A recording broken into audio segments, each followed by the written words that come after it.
আদর্শ শিক্ষক তোমার ধারণা কেমন?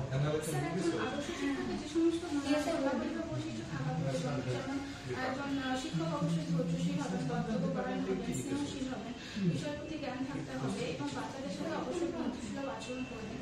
আর বকা যাবে না, যদি বাচ্চা ভুল করে তাকে তো বোঝাতেই হবে। অবশ্যই তাকে প্রথমে ভালোবেসে বোঝানোর চেষ্টা করবো। তো তারপর যদি সে না শোনে তাকে বকা ঝকা কিন্তু স্যার যাবে না, যেহেতু স্যার ছোট, তো তাদেরকে বুঝিয়ে বলা যাবে যে এরকম ভুলটা করো না। না স্যার, মারধর তো একদম করা যাবে না, তাহলে তো তাদের স্কুলের প্রতি একটা স্যার মারধর করে, কিন্তু স্যার মারধর করা যাবে কারণ বাচ্চাদের যদি স্কুলে মারধর করা হয় তো তাদের এখানে স্কুল ছুটে প্রথমে বেড়ে যাবে। স্যারদের সাথে মানে বন্ধুসুলভ আচরণ আছে শিক্ষার্থীদের সাথে, সেটা থাকবে না। শিক্ষার্থীরা শিক্ষকদের ভয় পেতে শুরু করবে, যার ফলে তাদের কিন্তু পুলিশের প্রবণতা বেড়ে যাবে। হ্যাঁ স্যার, তখন কিন্তু ছিল। এখন কেন পরিবর্তন করবে স্যার? এখন বাচ্চাদের কথা ভেবে, কারণ তখন কিন্তু স্যার স্কুল ছুটের প্রবণতাটাও অনেক বেশি ছিল, তো সেটা কমানোর জন্য মারধরের এই মারধর যাতে বাচ্চাদের না করা হয় এবং তাদের যাতে আনন্দপূর্ণ শিক্ষণ দেওয়া হয়, তাদের যাতে তারা স্কুল আছে, সেই জন্য স্যার এটা বন্ধ করা হয়েছে।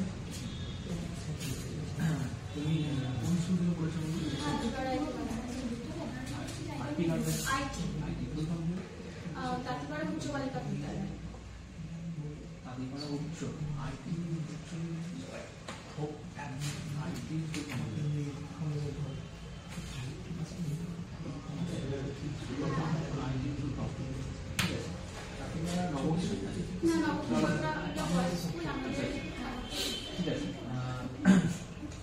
আদর্শ শিক্ষিকা হওয়া তোমার লক্ষ্য, কি বলে যে আদর্শ শিক্ষিকা হওয়ার মধ্যে এইগুলো দরকার, তোমার মধ্যে ওর কোন কোয়ালিটিগুলো আছে? স্যার, একজন শিক্ষিকা হওয়ার জন্য যে সমস্ত থাকা প্রয়োজন, যেমন ধৈর্যশীল, কর্তব্যপরায়ণ, স্নেহপরায়ণ, বিষয়ভিত্তিক জ্ঞান এবং বন্ধুসুলভ আচরণ, বাচ্চাদের সাথে অতি অবশ্যই তাদের নতুন কিছু শেখানোর আগ্রহ সেটা আমার মধ্যে আছে।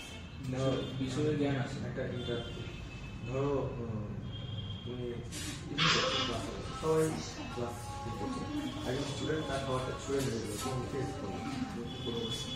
স্যার, প্রথমে আমি বাচ্চাটাকে প্রশ্ন করছি এরকম ভাবে আচরণ করা উচিত নয় বড়দের সাথে, আর সে কেন করছে সেটা আমি জানতে চাইবো যে এইরকম আচরণ সে কেন করলো। সেটা একটা খাবারই ছুঁড়েছে, তো খাবার হচ্ছে এরকম ভাবে নষ্ট করতে নেই বা এরকম ভাবে অসম্মান করতে নেই খাবারকে, সেটা আমি তাকে বোঝাবো। প্রয়োজন করলে তার অভিভাবকের সাথে কথা বলবো, তার এই ধরনের আচরণগুলো যাতে সে পরবর্তীকালে না করে। তুমি বলতে তোমার বিষয়ের প্রতি জ্ঞান আছে, তাই না? বিষয়ের প্রতি জ্ঞান। তুমি এইচএস বন্ধ করেছিলে, আর এইচএস পর আর পড়াশোনা করো? না স্যার, ট্রেনিংটা করেছে স্যার, বিয়ে হয়েছে। কোন সালে ট্রেনিং করছো? আর এইচএস কমপ্লিট হয়ে গেল আমার 19 সালে। তো এইচএস সাবজেক্ট ছিল বাংলা, ইংরেজি, ইতিহাস, ভূগোল, সংস্কৃত, দর্শন।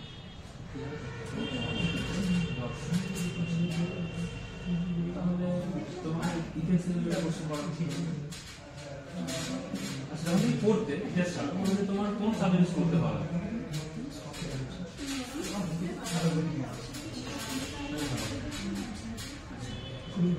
তাহলে কি বলো যে আচ্ছা, ইতিহাসের যে তিনটে ইতিহাস আমরা পড়ি, ইতিহাসের মধ্যে তিনটে ভাগ আছে, বলতে পারবো? জেনারেল কোশ্চেন, ইতিহাসে তিনটে পার্টে ইতিহাসটা পড়ানো হয়, কি কি বলতে পারবে? কোথাও কোথাও চারটে ভাগেও পড়া যায়। প্রাচীন ইতিহাস, প্রাচীন ইতিহাস, একটা মধ্যযুগের ইতিহাস, আর একটা নতুন ইতিহাস। মানে ঠিক আছে, তোমার ভূগোলে ছিল জিওগ্রাফিতে এমন কোনো টপিক আছে যেটা ক্লাস 3 করেও পড়ানো হয় এবং উঁচু ক্লাসেও পড়ানো হয় এমন কোনো টপিক আছে? হ্যাঁ, তুমি 12 পড়েছো এবং সেই টপিক হয়তো তোমার 3 করেও পড়ানো হয়েছে কয়েক বাচ্চাদের, কিন্তু লো লেভেল পড়ানো এমন কিছু আছে? ইংরাজিতে ধারণাটা দেওয়া যেতে পারে বাচ্চাদের। ইংরেজি কেন? এটা বাচ্চাদের ধারণা দেওয়া যেতে পারে। কেন হয় তোমার জিজ্ঞেস করছো? পৃথিবীর সূর্যকে পৃথিবী প্রদক্ষিণ করে পশ্চিম দিকে ঘুরবে, যার ফলে সূর্যের আলো পৃথিবীর উপর পড়ে, তখন সেটিটা দিয়ে তোমরা বিপরীত দিকে রাখবে। আচ্ছা, টেলিগ্রামে অ্যাকাউন্ট আছে? দিন রাত্রি যখন হয় তখন তার সঙ্গে আরো কিছু ঘটনা হয়। না, আমি টেলিগ্রাম ভিডিওগুলো পাঠিয়ে দিই। যখন দিন রাত্রি হয় না, হোয়াটসঅ্যাপে রিলেটেড বড় ঘটনা হয়। হোয়াটসঅ্যাপে ঘটনাগুলো জোয়ার ভাটা হয়। ঠিক আছে, তারপর বাড়িতে দেখে নিতে বলেছি। ভূগোল ছিল, ইতিহাস ছিল, বাংলাও ছিল। হচ্ছে আচ্ছা, বাংলায় যে কোনো সন্ধির একটা নিয়ম বোধ হয়, সন্ধির নিয়ম যে কোনো একটা সরসন্ধি, হ্যাঁ, বা যে কোনো একটা নিয়ম।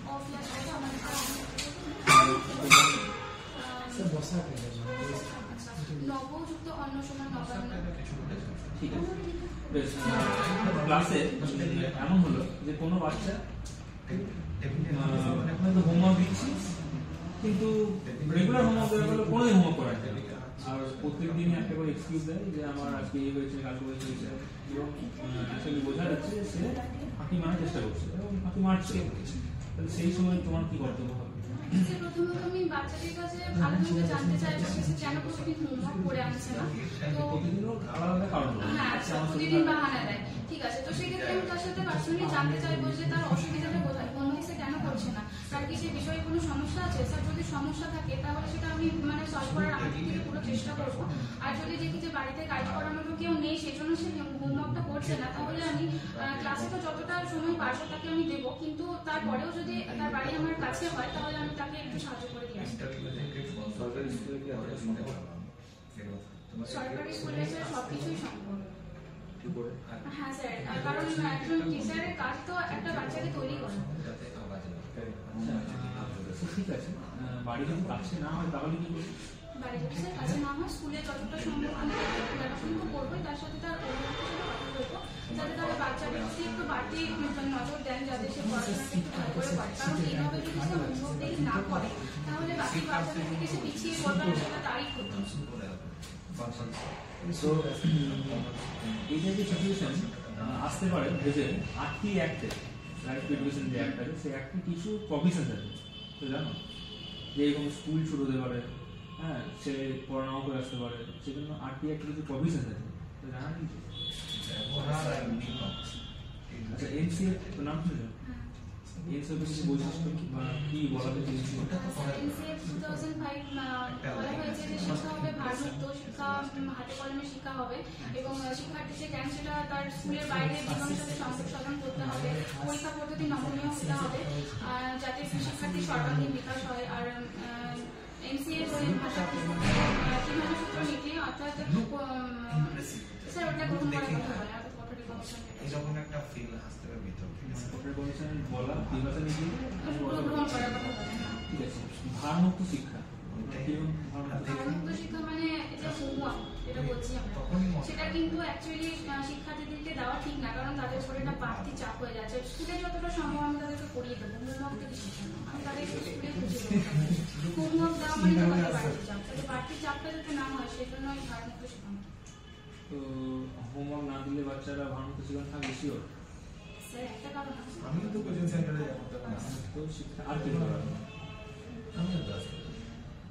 আচ্ছা, একবারই যদি হোমওয়ার্ক নাই দিলে বাচ্চারা কি বাড়ি করবে? একদম হোমওয়ার্ক না, ছোটখাটো হয়তো হোমওয়ার্ক দিলাম, কিন্তু যে আমি একটা কিছু পড়ালাম সেই বেসিসে আমি বললাম যে হ্যাঁ, এক পাতা দু পাতা আমি কোয়েশ্চেন নিয়ে দিলাম যে তোমরা এটা করে আনবে, এটা স্যার তারপর অ্যাক্টিভিটিস তো পড়ে। ছোট ছোট অ্যাক্টিভিটি করা। ভারমুক্ত শিক্ষা হলো একটা, আরেকটা কি বলি? হাতে কলমে আরেকটা কি বলি? পরীক্ষা পদ্ধতি সহজ সরল কোয়েশ্চেন হবে, যারা তারা সহজ উত্তর দিতে পারে। সহজ সরল কোশ্চেন দিতে হবে। টপিক পড়ালাম, সহজ সরল কোশ্চেন দিলাম, না, শুধু সহজ সরল কেন হবে স্যার, ভাষাটা যাতে সহজ সরল হয়। ভাষাটা সহজ সরল হবে। আর কিছু আর স্যার তাদের যাতে সর্বাঙ্গীন বিকাশ হয় সেটা হবে। কোশ্চেনের মধ্যে আর কিছু সহজ সরল থাকে, নমনীয় মধ্যে আর কি কোশ্চেন হলে হবে না, আর ভাষাটা নমনীয় হলে হবে, আর কি আচ্ছা তারা যাতে ঠিক উত্তর আছে। দিতে পারে সেই রকম কোশ্চেন হতে হবে। লেভেলটা হ্যাঁ। বাচ্চাদের বয়স অনুযায়ী কোশ্চেন হবে, তাই তো? এমন কোশ্চেন হবে না যে আপনি কোশ্চেন বলবেন না। যে পারবে, আমার টার্গেট যেন এমন না হয় যে অ্যাচিভ করে না যে নাম্বার বেশি পাবে, না না না এমন নয় তো? না। ওদের লেভেল দেখা যাবে। হ্যাঁ। ঠিক। এবং সময়টাও নির্ধারণ করতে হবে। যে দেখা গেলো আমি 20 মিনিটের পরীক্ষা 10 মিনিট না স্যার এটা করা যাবে না। বেশ, তাহলে এটা কোশ্চেন আসছে মূল্যায়নের উপরে, তাহলে মূল্যায়ন কত প্রকার হবে? তো মূল্যায়ন সাধারণত দুই প্রকার হয়, একটা তোমাদের ফর্মেটিভ পিডিএফটা একটা দেখেছি কি দেওয়া যাবে ফর্মেটিভ সাবজেক্ট। এর বাইরে কোনো মূল্যায়ন নেই? মূল্যায়ন ছোট ছোট মূল্যায়নগুলো হয়, যেমন একক মূল্যায়ন, বার্ষিক মূল্যায়ন, সমসাময়িক মূল্যায়ন। ঠিক আছে, এগুলো হয় জানার। আমি একটা হয়তো কিছু টপিক পড়ালাম, তো সেখান থেকে আমি কিছু প্রশ্ন করলাম, সেটা ফর্মেটিভ মূল্যায়নের মধ্যে পড়ে যাবে, প্রশ্নোত্তরকালীন মূল্যায়ন। তার সাথে সাথে একটা একক শেষ হলো, সেই একক শেষের পরে একটা যদি পরীক্ষা ওদেরকে মানে মূল্যায়নের মতন করি, তাহলে সেটা একক মূল্যায়ন হবে। CCT continuous and comprehensive evaluation. Sir continuous and comprehensive evaluation একটা নিরপেক্ষ এবং সামগ্রিক মূল্যায়ন, যেটা শিক্ষার্থীদের অর্জিত জ্ঞানের ক্ষমতা এবং প্রয়োগের সামর্থ্য যাচাই করতে বলা হয়েছে। কোন মূল্যায়ন ইন্টারভিউ হচ্ছে ভয় শিক্ষার্থীর দুর্বলতা ভয় কাটা বোঝা যাচ্ছে। দুর্বলতা উইকনেস। আপনি ইন্টারভিউ মানে হচ্ছে সাক্ষাৎ হ্যাঁ, কোন মূল্যায়ন? আপনার দেখে ফর্মেটিভ। কেমন বোঝাতে পারে। ঠিক আছে, এটা মধ্যে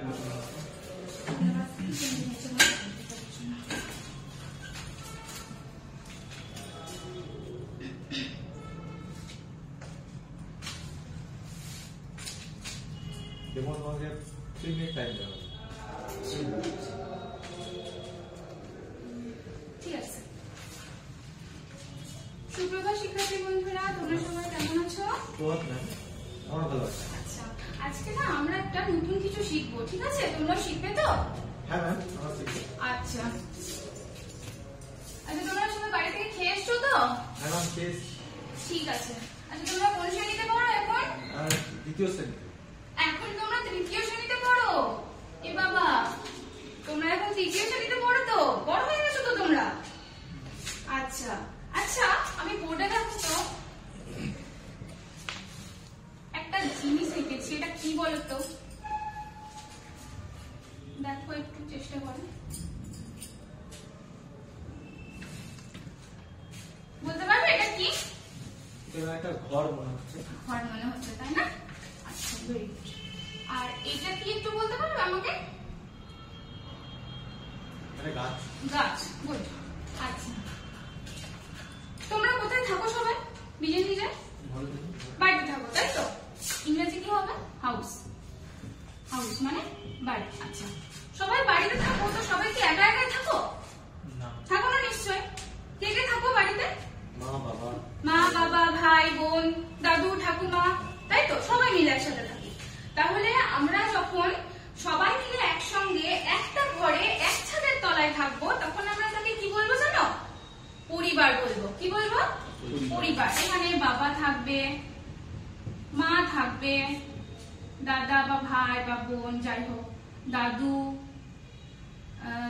ঠাকুমা, সবাই থাকবে, তাই তো? মানে আমরা যখন একসাথে সবাই মিলে একটা ছাদের তলায় একটা ঘরে থাকবো, তখন সেটাকে আমরা পরিবার বলবো। আর এই যে বাবা, মা, তুমি, এগুলো কি বলতো? আমরা পরিবারের এক একজন সদস্য, তাই তো? সদস্য। ইংরেজি মেম্বার। কি বলে? মেম্বার। আচ্ছা, এই যে পরিবার কাকে বলে আমরা তো জানলাম, কিন্তু তোমরা কি জানো পরিবার যেটা আমরা শিখলাম সেটা ক রকমের হয়? জানো? আচ্ছা, পরিবার সাধারণত আমরা কি বলতো? দুই রকম জানি। কি রকম? একটা ছোট পরিবার, একটা বড় পরিবার। আচ্ছা, ছোট পরিবার কোনগুলো তাহলে জানতে হবে আমাদের, আর বড় পরিবার কোনগুলো সেটাও জানতে হবে, তাই তো? আচ্ছা, আমি যেটা বললাম যে সবাই মিলে যখন আমরা একসাথে এক ছাদের তলায় থাকি, কে কে থাকে? বাবা, মা, তুমি, তোমার ভাই, তোমার বোন, তোমার কাকা, কাকিমা, পিসি, এই সবাই যখন একসাথে থাকবো, তখন সেটাকে আমরা কি বলবো? বড় family, big family, joint family, তাই তো? সবাই একসাথে, সবাই একসাথে এখানে থাকবো। আচ্ছা, আর ছোট ফ্যামিলি তাহলে কোনটা হবে? কিছু গেস করতে পারছো? আমি একাই থাকি। না, তুমি একা না, তোমার বাবা, মা, তুমি অথবা তুমি আর তোমার ভাই অথবা বোন, কে কে থাকবে? মা, তুমি আর তোমার ভাই অথবা বোন, এটাকে আমরা বলবো ছোট পরিবার, স্মল ফ্যামিলি। Small family.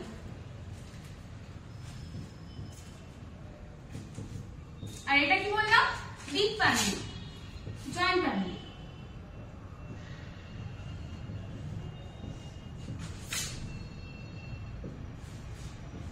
তাহলে ফ্যামিলি সম্বন্ধে তোমরা কিছু বুঝতে পারলে? ধারণা হলো? ছোট পরিবার, বড় পরিবার সব বুঝতে পারলে তো? আচ্ছা, এইবার তোমাদের যেটা কাজ সেটা হচ্ছে এই যে গাছটা এঁকেছি না, কি করবে বলো তো? তোমরা বাড়িতে যে যজন থাকো, যে জয়েন্ট ফ্যামিলিতে থাকো বা কেউ ছোট ফ্যামিলিতে থাকো, কি করবে বলো তো? এই যে ফটো লাগিয়ে আনবে। হ্যাঁ, তোমার বাবা, তোমার মায়ের, তোমরা যজন থাকো, তুমি যদি ছোট ফ্যামিলিতে থাকো তোমার বাবা মা, তোমার আর তোমার ভাই বোন হবে। আর যদি তুমি জয়েন্ট ফ্যামিলিতে থাকো তাহলে সবারই ছবি হবে। পারবে তো তোমরা আনতে? ঠিক আছে, বেশ, তাহলে আজকে এই পর্যন্তই থাক। পরে কিনা আমরা আরো মজার কিছু শিখবো, ঠিক আছে?